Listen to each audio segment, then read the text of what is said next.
Back for some more hip hop DX news, bro. I got a lot to catch up, y'all. I already do. So y'all gonna see me drop this almost every day, man. Every day. We got J. Cole, Jay-Z, how Nas have changed their relationship. So you telling me, cause if y'all know, Jay-Z found J. Cole, I think. And Nas probably seeing the potential in J. Cole or something. I don't know. We gonna check this out, man. 10 minutes. Oh, man. Let's get it. Jay-Z and one of his greatest signees, J. Cole. By the way, y'all, this video is old, y'all. Alright? So if y'all see me react to anything, these videos is old. Until I get to the new.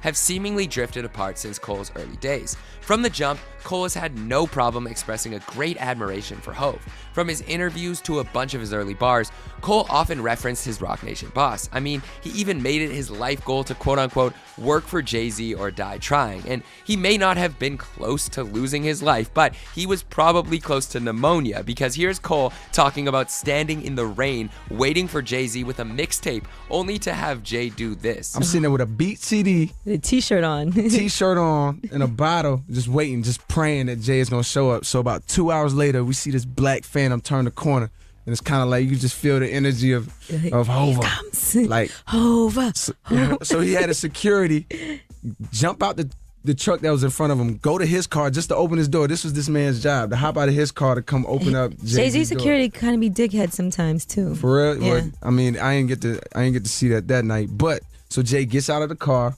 walks up to the building, and I'm like trying to build up the nerve to go up to him with the CD. After you waited all that time in the rain. Waited all that time in the rain, and I'm like, yo, I don't even know what to say. Yo, Jay, nah, I definitely I couldn't muster up. I wish J. Cole could have signed with Nas instead. Jay-Z don't deserve J. Cole. But so I'm like, yo, Jay, I got this.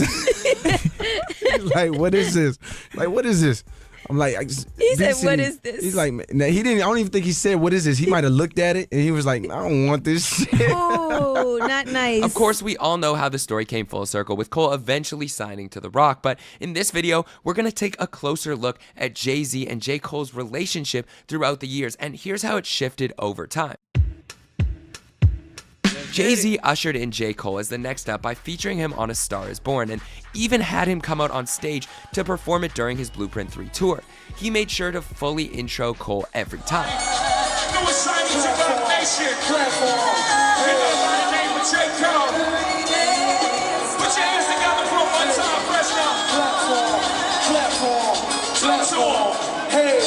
Could I be a star? The fame in this game have to change who you are. Could I be the same one who came from a faraway life just to make it in these Broadway? It definitely felt like a moment, and of course, on Cole's debut album, Jay contributed a verse to Mr. Nice Watch where he basically rhymed every time metaphor possible. I got a Hugh blow, I call it T-Bo. I strapped that bitch with a gator band. Y'all niggas like the gator band. Y'all niggas need a timeout. Who got 30? Y'all know we all. And J. Cole and Jay-Z haven't made a song together, which at this point is more than a decade with no music, and the two are rarely spotted in the same place. Cole's never been seen at the Roc Nation brunches, and a name he don't want it, bro. I don't know what's up with J. Cole, bro. I don't know what's up with J. Cole. I think J. Cole got to a point. He talking about rappers don't want to rap with him. I think he don't want to rap with rappers, bro. He don't want, but we still don't got a J. Cole and Eminem. Kendrick did it. We haven't got a song for J. Cole, and J. Cole is like, nah, I'm too good for y'all, bro. Like, come on, man. Like, I think J. Cole don't want to rap with the legends, man. Who are rarely spotted in the same place. Cole's never been seen at the Roc Nation brunches, and a name drop hasn't occurred since 2014 Forest Hills Drive intro. Nice full of Hennessy when home around we switch up to that deuce. Cole has name dropped Drake more in the last few years than Hove, and not to say that this was any slight at Jay, but Cole did just call Drake the GOAT on stage at Dreamville. Dreamville Festival, if y'all don't make some noise for the motherfuckers. I I guess they close. I ain't know. It looked like J. Cole and Drake is close. Bro, if Drake and J. Cole make a song, bro, that's gonna get 1 billion plays. And we all know how rocky Jay and Drake's relationship has been over the years, but let's get back to that in a couple of minutes. The last time Cole and Jay were spotted together publicly was most likely this awkward assembly. Nikki! That's the GOAT right there. Last time The Cole and female Jay GOAT. were spotted together publicly was most likely You got Rihanna, Usher, Nicki. this awkward assembly of the rap Avengers Kanye, for titles Jay-Z, reveal, J. Cole. which actually caused some more tension between Drake and Jay after Drizzy took a deal with Apple instead. But enough sidebars. That was 2015. Oh, actually, there was this picture of them two and Big Sean. To be fair though, we do know that Cole rarely. Ooh, Big Sean. There was this picture of them Ooh, they sleeping on my boy Big Sean. two and Big Sean. To be fair though, we do know that Cole rarely leaves the house, and if he does, it's super low key. Like he said on 90 Proof, he might as well be in Canada. Cameras, I be low in Los Angeles. You niggas ain't never gonna see me. I might as well be in Canada. But still, it seems like the two have grown apart since their early days of working together. So we do have a couple of theories as to why this is. And keep in mind, these are just theories. We're just having fun. So you guys can let us know if we're onto something or not in the comments. But one big theory is this. And like we said, theory. Some of the distance might actually have to do with Hov's biggest rival in the rap game, Nas. Everybody remembers J. Cole's classic song Let Nas Down off of his 2013 Born Sinner album. No time to soak up the moment though, cause I was in the jam. Whole that was striking out for months. Sorry, y'all, I can't play this. Niggas hit up my career, but at first that wasn't clear. Yeah, call me when the drop sound is.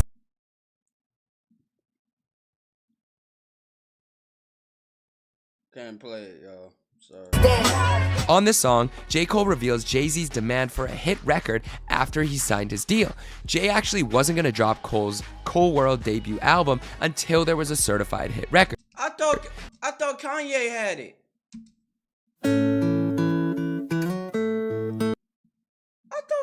Man, I'm confused now. He told, bro.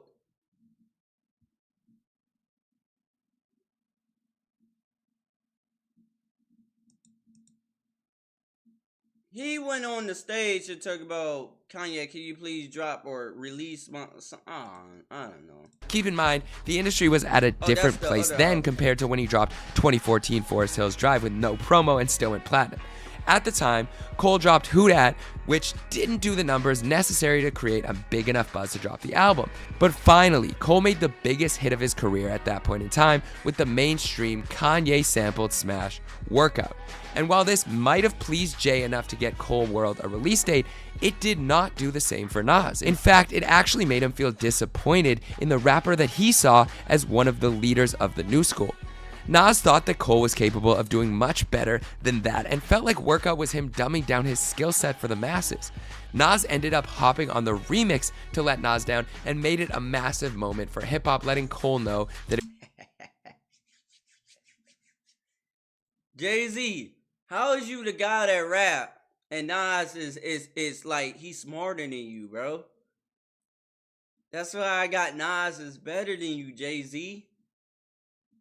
How you let Nas take one of your biggest artists in the whole wide world was in your hands and you let Nas took that? That is crazy. on the remix to Let Nas Down and made it a massive moment for hip hop, letting Cole know that it was all good. And it's hard for the great to tell somebody how to be great. Nigga, I tried and niggas do that shit right back in my face. Well, I didn't hear that, y'all. I promise you I didn't hear that. Nas and Jay-Z's history, which we all know is rooted in competition and hierarchy, this exchange between Cole and Nas probably didn't sit too well with the man who employs Cole. Basically, Nas was critiquing Hov's business sense when it comes to the way that he was managing Cole's career. He was basically saying that Cole should have had more creative freedom for his release and not fallen into the pressures put on him by his boss and the record. Man, if Jay-Z would have listened to J. Cole, oh my gosh. He would have make a lot of money, bro. Label. Even if it was more subliminally said than upfront, Jay could have felt away. Remember, this is the same Jay-Z that has put out a project literally every single time that Nas drops. When I released the track list for the album the other day, he released a picture with all his Grammys. Yeah, shout out to him. Sean Carter definitely has some petty in him. That same year, Jay-Z also gave out features to Drake on Nothing Was the Same for Pound Cake, and not too long before that, he sent Kendrick a verse for the Bitch Don't Kill My Vibe remix. These are the two guys who Cole considers his closest competition, even mentioning it on the intro to his next album. Or you might be Kane, or you might be Slick Rick with 19 chains. Hey, that was that song. Kendrick Lamar, check the birth date, nigga. You ain't the guy. Come on, Nah, you ain't, man. You ain't the guy. Hey. Nigga, the cold guy. Nigga. He said that. Checked. No Draymond, so what? J. Cole went double platinum with no feature? He did that. Manipulative of us to leave out the fact that J. Cole went a few albums with no features at Gucci free now, that's nice, but what's really important is J. Cole went Hey, but now look. People didn't keep that same energy when 21 Savage went feature. Like, he went platinum with no features too. Then Keith Glockman taking over. But J. Cole been going crazy though. I ain't gonna lie. Ever since he dropped that album, bro, I think he gained a lot of fans for that. At all shortly afterwards, so the two not working together could just be a personal artistic decision. But that doesn't deny the fact that both have been musically active enough to have collaborated more in some form or another. I mean, even with all of the ups and downs of Kanye and Jay's relationship, they've featured on each other's projects during their tension, even if it is Jay calling out Kanye's red hat. I'm with your baby when I touch back road. Told me stop all of that break. He called him out? I'm with your baby. That's why J. Cole rocking with Kanye. I mean, J. Cole rocking with Drake and Kanye don't like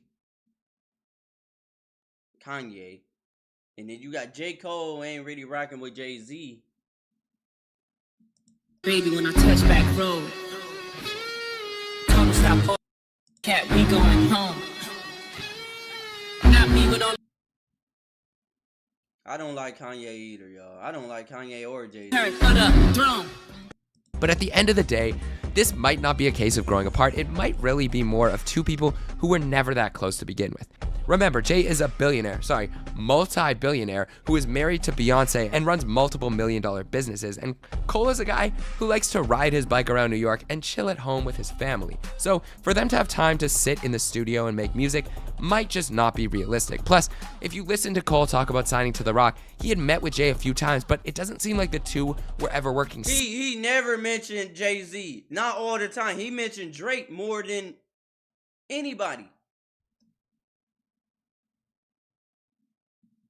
Cole talk about signing to The Rock, he had met with Jay a few times, but it doesn't seem like the two were ever working side by side in the same way that you might imagine. Now, there's one more theory that could have affected their relationship, but this is digging pretty far deep into the conspiracy bag, so let's just have some fun for a second.